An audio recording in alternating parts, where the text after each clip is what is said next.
नमस्कार, आप देख रहे हैं ग्रेटर जम्मू। मैं पंकज खरीदिया। इस समय मैं जनसभा में हूँ। यहाँ पे आज जो है वो सोल्जर्स जिन्होंने मातृभूमि के लिए सर्वोच्च बलिदान दिए, व कई ऐसे सोल्जर्स जो वार वुंडेड होके जो है वो अपनी सेवा पूरी करके आए, और वीर नारीज को जो है आज जनसभा द्वारा सम्मानित किया गया। क्या कुछ पूरा प्रोग्राम रहा इस मौके पे, आइए देखें।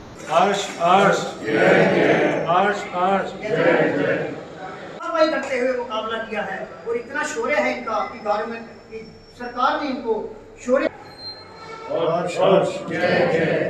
ब्रिगेडियर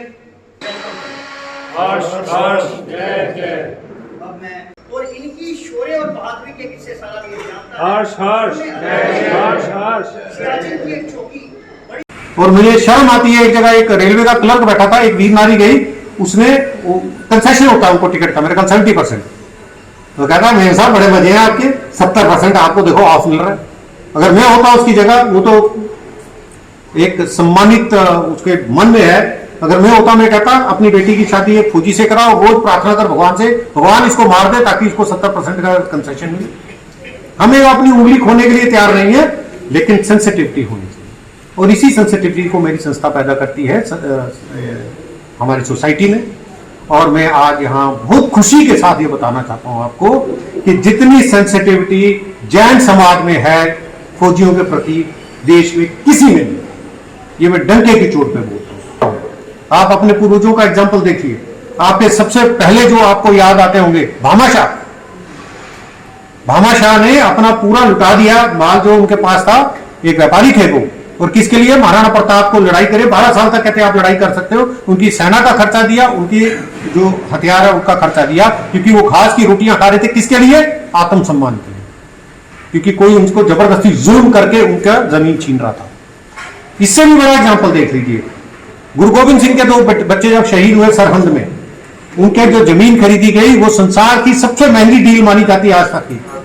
वो इतना नवाब इतना खराब था, उन्होंने सिक्के लगाए सोने के, कहता नहीं इसको खड़े लगाओ, और खड़े सिक्कों से उन्होंने अपना पूरा घर बार बेच दिया। और क्या रिश्ता था उनका गुरु गोविंद सिंह से? ना वो उनके गुरु थे, वो सिख है, ये हिंदू है, ना ही उनको कुछ और की रिश्तेदारी है। एक ही भावना थी, और वो है भारत माता हमारी। जो ये भावना कि हम देश के वासी हैं, ये सब देशवासी हमारे हैं, क्योंकि ये भावना नहीं होगी लड़ेगा कौन? कोई नहीं लड़ेगा इस देश के लिए। और आपको इसलिए सैनिकों का और वीर माताओं का सम्मान करना चाहिए। और जान पहचान है या नहीं?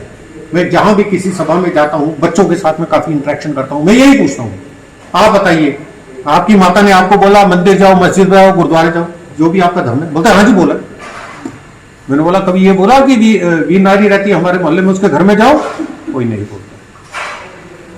आज आप यूक्रेन का हाल देख लो, कई बार खबर आती है उनके लोग भाग जाते हैं, देश छोड़ के भाग रहे हैं, लड़ना नहीं चाहते। और स्थिति आ जाए, अगर हम लोगों में जोश वो जज्बा नहीं है जो जैन समाज ने, मैं आपके पूर्वजों से बता रहा हूं, जो पैदा किया, और आज के समय में आपके जो सिद्ध महात्मा साहब हैं वो इस जज्बे को पैदा कर रहे हैं, और इस वजह से आज हम यहाँ आए हुए हैं। इन्होंने इनको इन्वाइट किया बहुत इज्जत के साथ, हमारी वीर नारियों को और वीर सैनिकों को। मैं इनका बहुत बहुत धन्यवाद करता हूँ, और मैं भगवान से यही प्रार्थना करता हूँ कि इसी प्रकार की भावना बनी रहे। मैं इंडिविजुअली इनके बारे में नहीं बताऊंगा कि इनके वीर नारियों के पतियों ने क्या किया, वो आप सबको पता होना चाहिए। इन्होंने देश के लिए बस बलिदान किया। वहाँ हम फौज में जब होते हैं, हमारे अंदर भी डर होता है, सब कुछ होता है, लेकिन जहाँ पे लड़ाई की बात आती है तो वही गलवान वाली हालत हो जाती है, जहाँ नंगे हाथों से हमारे सैनिकों ने वो चीनी लेके आगे थे, रॉड्स लेके आगे थे, वो भी बहुत है। मुझे रॉड दे दो, मेरे सामने कोई मर्जी आ जाओ, मैं छोड़ूंगा। लेकिन उन्होंने नंगे हाथों से उन चीनियों को मारा। हमारे 20 या 21 जवान शहीद हुए, और वो गिनती नहीं बता रहे, इतने डरे हुए। और उसके बाद उन्होंने एक तरह से कू हो गया उधर के भैया इनके सामने मत डालो। और उन फौजियों में कोई सिख नहीं था, कोई हिंदू नहीं था, कोई मुस्लिम नहीं था, हम सब हिंदुस्तानी थे, और हमने हिंदुस्तान अपनी माता के लिए वो लड़ाई लड़ी। अफसोस होता है जब हम रिटायर होकर सिविल में आते हैं, यहाँ पे हम लोगों को डिवीजन देखने को मिलता है, कोई हिंदू है, कोई मुस्लिम है, कोई राजपूत है, कोई ब्राह्मण है। हम लोग ये सब नहीं होते। हमारे यहाँ मंदिर होता है, मंदिर के अंदर ही जो ट्रूप्स हमारे जिनका धर्म होता है उसके मुताबिक या तो वहाँ मूर्ति होगी उस भगवान की जिसको वो पूजते हैं, या गुरु ग्रंथ साहब का प्रकाश होगा, या गीता रखी जाएगी, या क्रिश्चियंस का जो जिस तरह से पूजा होता है या जैसे मस्जिद में होता है वो पूरा सामान रखा जाता है। सबके लिए बराबर की इज्जत है। मैं कैप्टन मोहम्मद सादिक शौर्य चक्कर, मैं इस प्रोग्राम पर बहुत खुश हूँ।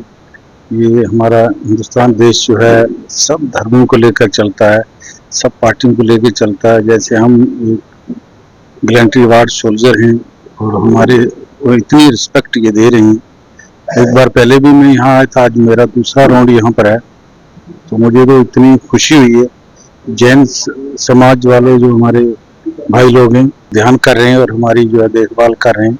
जैसे हमारे ब्रिगेडियर हरचंद सिंह साहब हैं, इन्होंने एक वार फाउंडेशन चलाया है, उसकी भी हमें बहुत सहायता, उनकी वजह से ही हम यहाँ आए। हमें इस जैन बिरादरी का पता भी नहीं था कि क्या है, कहाँ पर है, लेकिन एक वार फाउंडेशन जो हमारी चली है, ब्रिगेडियर हरचंद सिंह साहब ने चलाया है। कई सैनिकों को उनके द्वारा स्कूटी प्रदान की गई है और ऑटो प्रदान किए गए, जो हमारे विकलांग फौजी अपने आप को बिल्कुल समझे थे हम अभी मर गए, लेकिन आज भी वो अपना दोबारा काम में इतने अशार और इतने ताकत समझने शुरू हो गए हैं।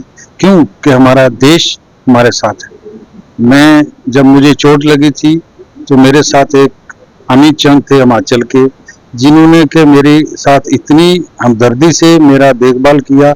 जब मैं हॉस्पिटल में था मेरी एक टांग और एक बाजू बिल्कुल खत्म थे, आज भी मेरे को 17 गोलियां लगी हैं।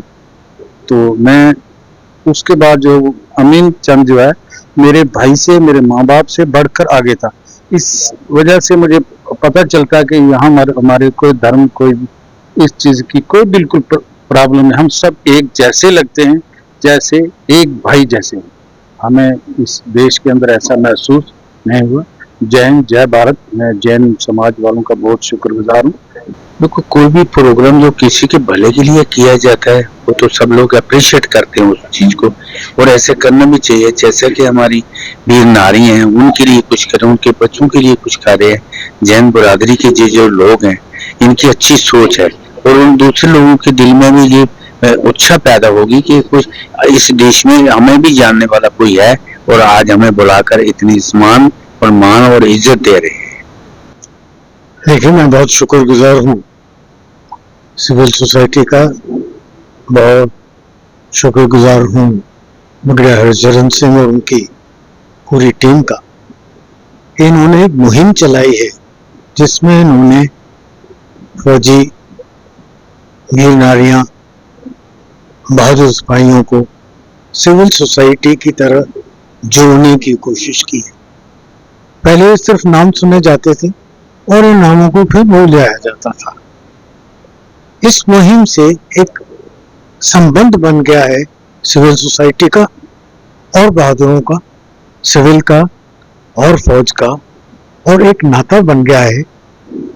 शहीद होने वाले को कम से कम ये तसल्ली है कि मेरे पीछे मेरे परिवार के साथ मेरा देश है, मेरे देशवासी हैं।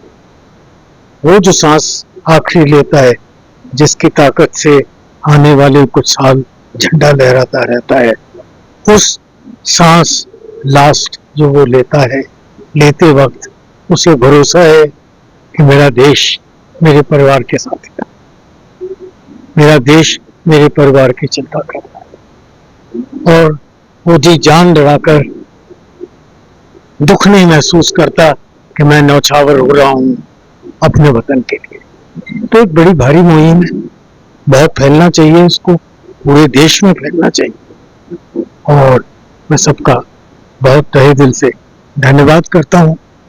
जय हिंद, जय भारत। देखा जी, ये पूरा प्रोग्राम था जहाँ पे सोल्जर्स को और वीर नारीज को सम्मानित किया गया। ये प्रोग्राम जैन सभा और in collaboration with war foundation की तरफ से ब्रिगेडियर हरचरण सिंह जी की तरफ से किया गया था, जिसमें वार वुंडेड सोल्जर्स को जो है वो सम्मानित किया गया और उनकी जो गाथाएं हैं, किस तरीके से उन्होंने विपरीत परिस्थिति में मातृभूमि की सेवा करते हुए अपने अंग पे प्राणों को निछावर करने के लिए सदैव तत्पर तैयार रहे, उन सारी चीजों को जो है गुणगान किया गया। और यहाँ तक कि किस प्रकार से सिविल सोसाइटी महज उनको जो है मॉरली सपोर्ट कर जो है इन वार वुंडेड सोल्जर्स को फेलिसिटेट कर सकती है। बहरहाल सारी डेवलपमेंट को आप कैसे देखते हैं कमेंट सेक्शन में जय हिंद जरूर लिखिएगा। हौसला अफजाई के लिए देखते रहिए जम्मू कैमरा पर्सन अमित सिंह के साथ मैं पंकज। जय हिंद।